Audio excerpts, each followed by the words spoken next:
A warm good evening to one and all. Respected Tourism Minister Dr. Madhivanan sir and all the distinguished office bearers of Namakkal IMA and also the state office bearers of IMA and all the distinguished doctors who are present over here. In the forefront, I would like to wish a very warm wishes for the International Women's Day to all beautiful and powerful women who are sitting over here. So, the theme that you have taken for today for the Women's Day celebration is gender equality today for a sustained tomorrow. See, I was thinking, when I'm coming for a doctor's event, what should be the thing that I should be saying to all of you? For anybody, in the course of the time that I've been over here, I've experienced a very heartwarming as well as very heartbreaking experience from the medical fraternity. One experience I'll tell you is every month we conduct a IMR and MMR survey like thing, and we do try to understand what is the reason for IMR or MMR that is happening in the district. So, it's very heartbreaking experience and a traumatic experience at the end of the day when I conduct an MMR audit. Because once I am returning from that audit, many doctors, whoever is sitting over there also, they'll also have their eyes full of tears.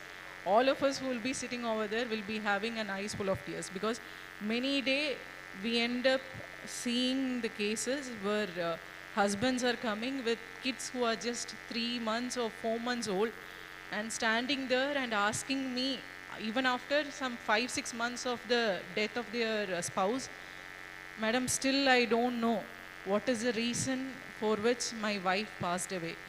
Was there anything I could have done to bring out that, change of that event? Should I have kept, if I had done anything, could I have kept her alive? That's one question, which arises at every MMR audit which I do in the collectorate. And not just that, prolonged effect of that we see in the field. As an effect of that, we see that the kids are becoming parentless. Especially in Namakkal, I am seeing those kids becoming dropout from the schools, or those kids ending up as child marriages and further issues also in their life. It's a cyclic event which you see. And at the same time, I had a heartwarming experience of congratulating a few students from our own government schools who got admissions into the medical college. It was a beautiful experience because each of them had a story to tell. Unfortunately, we couldn't invite our minister sir during that event because of the election model code of conduct. Otherwise, every student who was sitting over there had a story to tell. And it was a story of girth, and it was a story of power, and it was a story of willpower by which they crossed every path to just reach into the government medical colleges to become beautiful doctors for tomorrow, just like who all are sitting over here. See, in every walk of life, in every life that we see on the earth, the first person to see a life would be the doctor, not anybody else. Even though it might be a mother who is going into the labor, but the first person who will be seeing the face of the kid would be the doctor who's doing the surgery on that day. That's the beauty of the doctor. You are the ones who will bring life into this earth. You are the ones who have the hands of God in you. But, being a woman, how does it differentiate? Where do you stand? What do you, how can you bring a difference in the life of others? When you're saying about gender equality today, what equality are we saying? எந்த equalityக்காக stand பண்ணணுங்கிற நினைக்கிறோம்? What equality? Or is it an equality of humanism? Or is it an equality where you see men walking in par with women in every walk of life? That's the question. You're not asking women to walk on par with men. You should be asking men to walk on par with women in every walks of life. There was an era, or 10 years back, 20 years back, இங்கே உட்காரக்கூடிய ஒவ்வொருத்தரோடையும் ஃபேமிலியில் you will have your parents or your mother or your grandmother who would have pitched very far-flung battles itself to have a choice in her life, to have a choice of school to study, to have a choice of college education to be done, to have a choice of marriage to be done, to have a choice of profession. All these things was really tough nearly 20 years back. But today we are in a situation where every woman gets a beauty to choose what they want. You're choosing your professions, you're able to choose your life partner, you're able to choose what you want to do with your life. But my only request to each one of you would be dedicated in whatever you choose, whatever small thing that you might be choosing in life. Be dedicated to the goal that you're choosing in your life. Fight for it till the end of your life. Make sure that you bring changes in the life of people around you. It might be just the life of a person who's working at your home, or it might be the life of the people who are working along with you. First, we should become a leader to others, then only we will be able to lead others also from the forefront. So just try to concentrate in whatever goals you have in your mind for which you have come to this field, in whatever field it might be. Because when I first came over here, they were showcasing, NIMA members were showcasing in whatever kind of fields women are present as of now, and what are the changes they are bringing in the lives of many. That was showcased. Yes, along with this, you are also all of the women who are sitting over here would be beautiful parents also. So it's just not, the present scenario, all of the women who am I facing, seeing, would be having a very dilemma of carrying your professional life along with your personal life.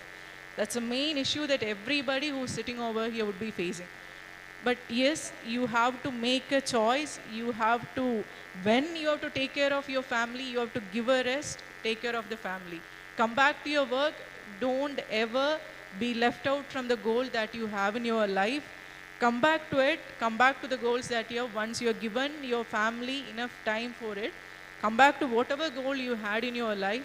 Come forward, do beautiful work there, and work ahead to bring out changes in whatever field it might be that you have chosen to work. Because our respected honorable guest over here, Dr. Madhuvedan sir, even though he's a doctor, along with that now he's a minister. So he's, beyond the work of a doctor, he's now looking at the, overall tourism sector of the state government. So similar way, in whatever role you might be, bring out the changes where you are there. Try to bring the same equality and the same gender equality, or the same status of mind, same mental equality, mental stability. Give them the space and give them everything to whoever the woman who's working along with you also.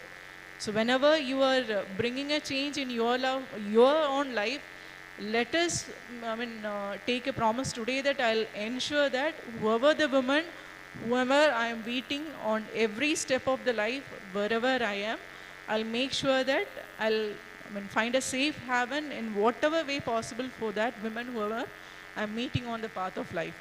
And lastly, not but lately, I would like to thank all the IMA members who are sitting over here for the wonderful job that you have done during the COVID time. Because I know that, after coming over here, I have heard stories told by everybody that IMA and the doctors over here was ready to take in patients at a very early stage of the COVID, when the phase 2 COVID was at the high peak, when everybody was resisting to take in any patients.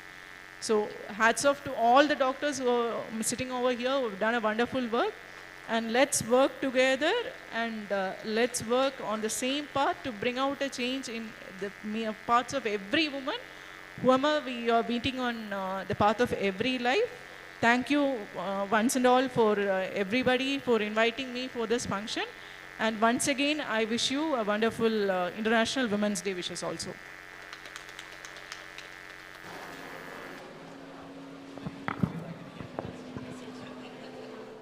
Thank you, ma'am. Thank you for